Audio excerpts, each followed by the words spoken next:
10 years ago, I was addicted to pornography and hiding it. Today, this podcast has been downloaded over 1 million times.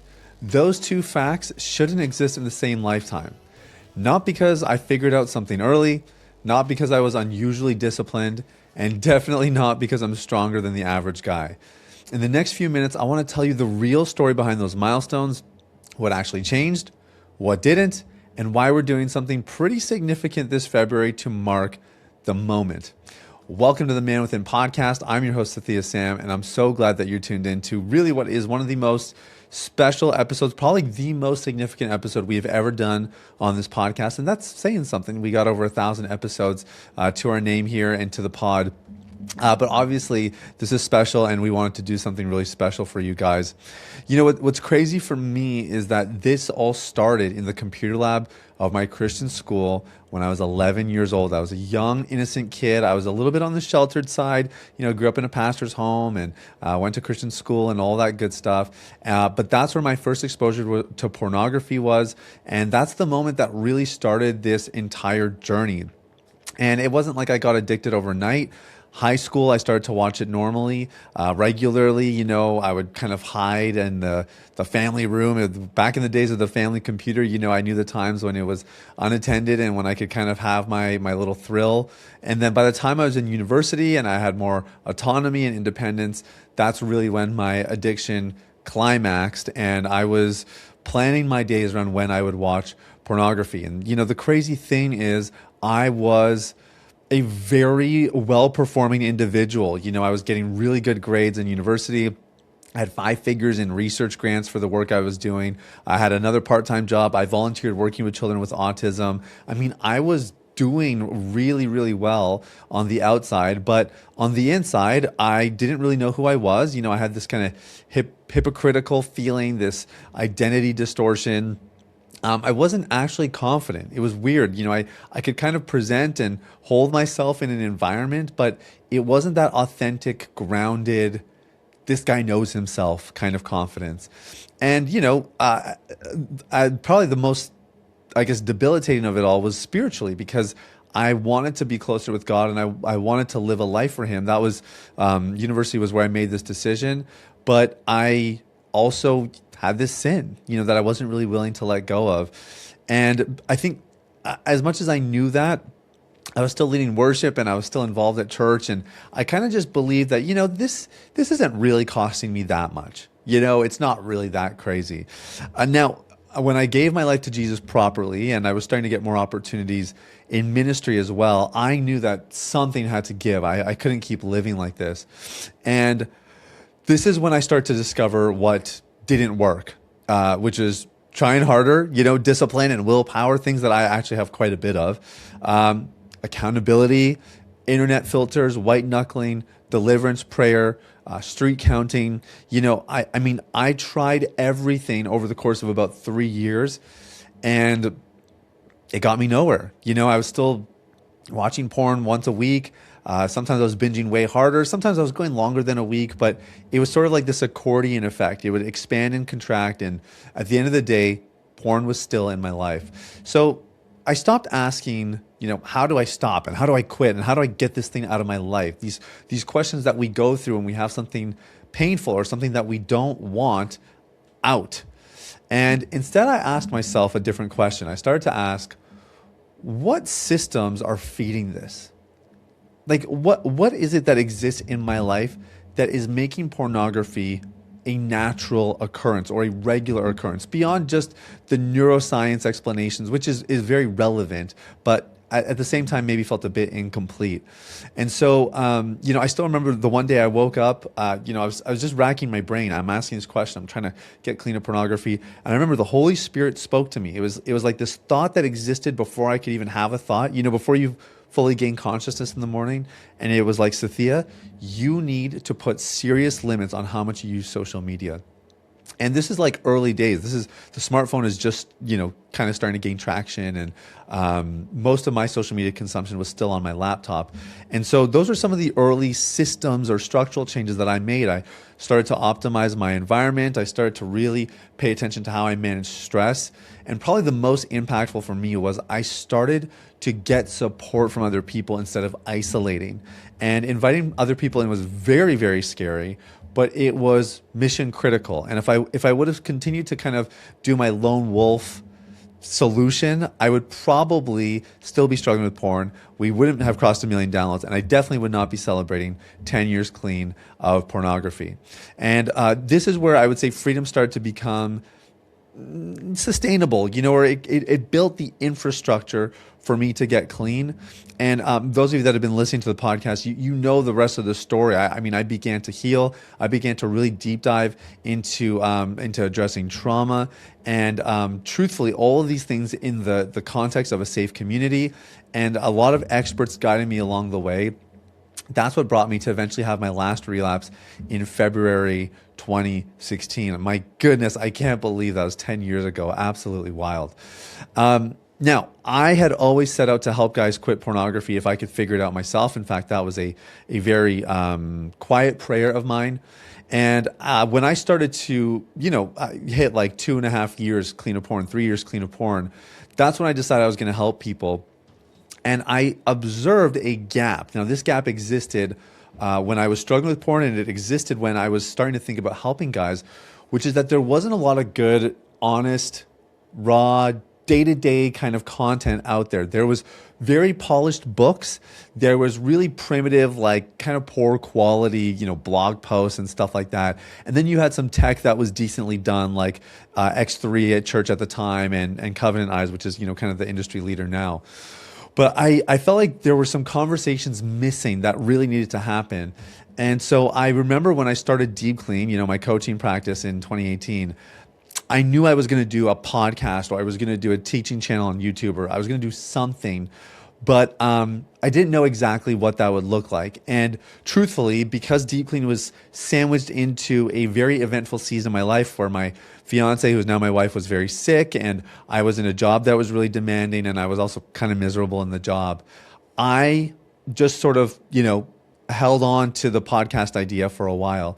But one day, Deep Clean grew enough that I decided to quit my job, go all in on Deep Clean. And I purposed in my heart that the day I quit Deep Clean, I will start a podcast. And so 1 million downloads really represents what's been a labor of love. We've done a lot of content.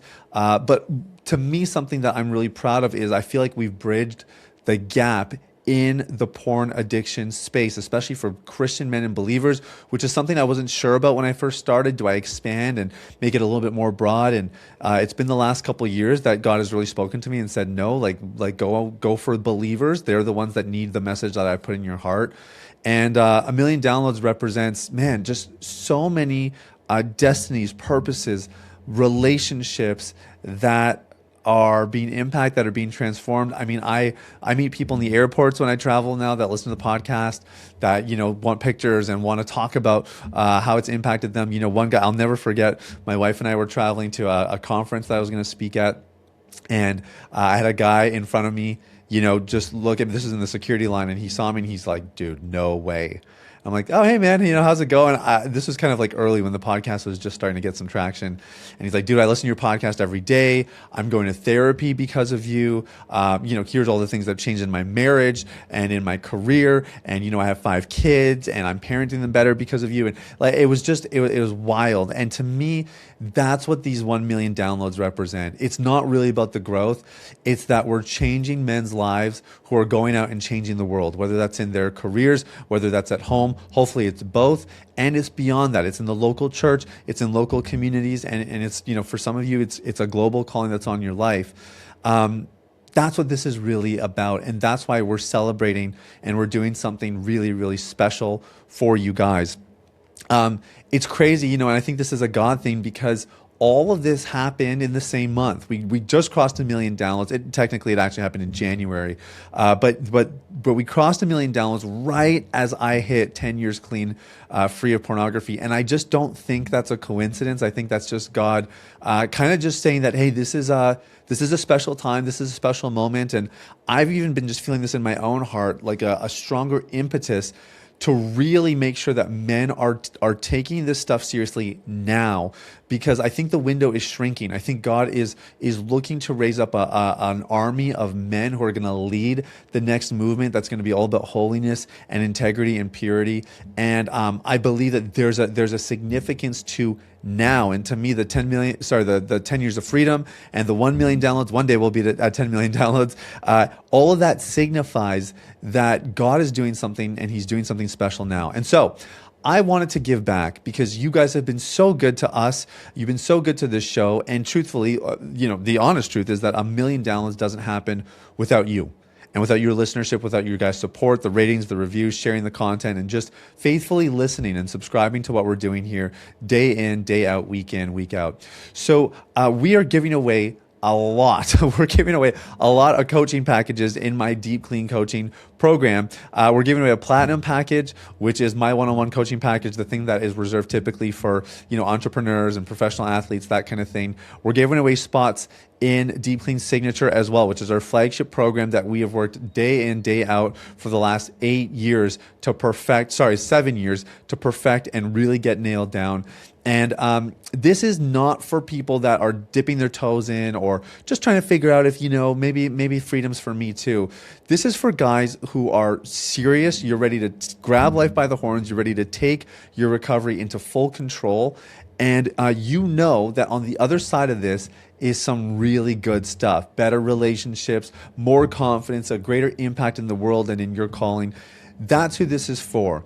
And so if you have looked at our programs before and maybe the finances were a barrier, this is an opportunity. And if you haven't looked at your programs, but you're serious about quitting pornography, this is your chance to join this giveaway and to be a part of something really special that we're doing here on the podcast, something that we're doing special within the Deep Clean Coaching program and the Deep Clean team, and really something that God is doing throughout the earth, which is raising up men who are serious about their integrity and serious about modeling this for the generations to come.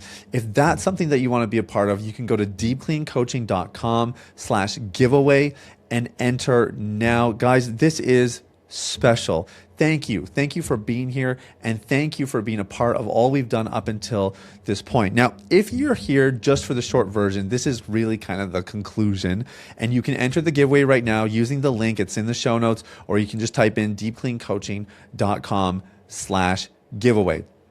But before I wrap this up, I want to speak to the guys who think that freedom fixes everything, because it doesn't.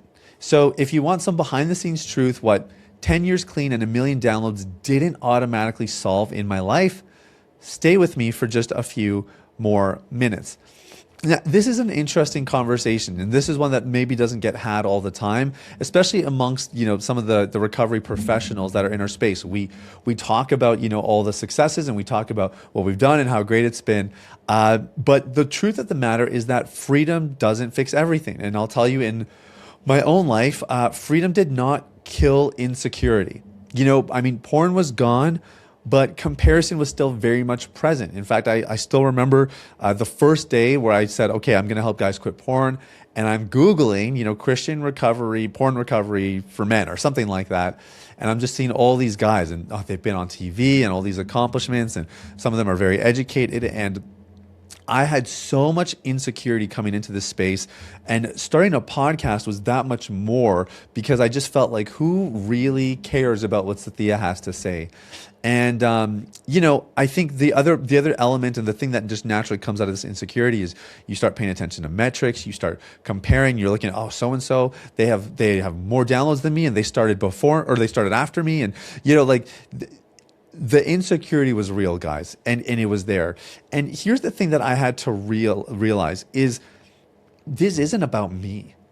right? Like if this was about me just trying to, get vain numbers to my name and trying to just, build an audience so that I can say I did it, then yeah, you compare the metrics and you have your competitors and you try to be number one. But the thing I realize is this is not about me. This is actually about you. And that really helped in the whole insecurity battle because it stopped me from kind of, focusing on how do we create killer content to, man, how do we help the guys that are faithfully listening to the show, that are dedicating their time to us? How do we make sure that they get the most value so that they can become changed men who go and change the world? And that was a really big shift for me and something that really helped. Probably you guys would see it if you listen back to the early episodes, back when we were 5 Minutes of Freedom when it first started. And even the early days of The New Man, that was kind of the second iteration of the show. A lot of insecurity still embedded in what we were doing there. And it was when we shifted to Unleash the Man Within, that was where we really got kind of focused and clear on what we were doing here. I think another thing that is real is that visibility creates pressure. And when you have more eyes on you, and again, it's taken us time and a lot of content to get to 1 million downloads. I don't want to reframe this the wrong way. This is, we're not some explosive podcast that, is taking the world by storm. But granted, still a lot of visibility. 1 million downloads is not a small number. And with visibility comes more accountability, because if I'm Sathya, the guy who quit porn, and is, helping some people on the side here, that's one thing. And there's some responsibility there for sure. But when you are the guy who is helping guys quit porn full time, and now you're going to be a voice and you're going to be a podcast and you're going to get yourself out in the world. Some people just create a podcast willy-nilly. They don't care. It took me 2.5 years before I actually pulled the trigger on this because I take this stuff seriously. I feel the weight of the responsibility. And, I think more eyes and more growth meant even more responsibility, right? And I think the other thing that's come with us, and this is probably true for most podcasters, but it was definitely true for us. And the model that we chose is we do a lot of content. And so fatigue is another thing as well. And I've definitely had my moments where I thought, do we want to keep doing this way? In fact, I had a season where we went down to just interviews because the idea of, having some relief from that content format was really appealing. And to be honest, these are the reasons why men relapse after breakthrough seasons, right? It's that you have greater accountability as you get more progress. It's you get tired of doing the things that kind of got you the results and got you the outcome. And you kind of cut corners and you compromise a little bit. And with the podcast, I don't know that we necessarily did that. I think I was very fortunate, again, because I took time to start the podcast. I had some systems in place, to protect me and some things that just kept us moving. But that's a reality of the show and its growth and something that maybe people don't always hear. And I think the culmination of all this is Brotherhood really became more important to me as time went on. There's always this danger of becoming the strong one. And I love it when I get to interact with you guys. Like I talked about the airport story, but I've met so many of you guys that listen to the show and maybe joined Deep Clean or downloaded the book, came to a masterclass. It's one of my favorite things. And it really starts to dismantle the isolation that can become almost deafening when things start to grow and you fall into this sort of lone wolf mentality. And, the reality for me is I need places where I'm not leading. I need places where I'm not speaking. And that's where Brotherhood comes in. That's where we're having supportive community, guys who will call you out on your stuff, guys who don't care about how big your podcast is. That's where it really comes into play. And it's why it's such a big part of the Deep Clean system is, having spotters and having Brotherhood and having guys that are in your life, because this is how you actually sustain results long term. And again, I think the Man Within podcast is a great example of that. We didn't hit 1 million downloads in our first couple months or our first couple years even. We're 4.5 years into this, and there's a slog, there's a consistency there. And some of these systems are what really have allowed the show to grow, and they're what's allowed me to stay clean of pornography for over 10 years now. So the reason we're doing this giveaway, guys, it's not to celebrate perfection. It's really to invite men like you into better structure that I had when I started out. And if this podcast has helped you, even quietly, this might be your moment to step forward. So go to deepcleancoaching.com/giveaway if you want to be part of what we're doing here. In the meantime, thank you so much for listening, and I'll see you in the next one.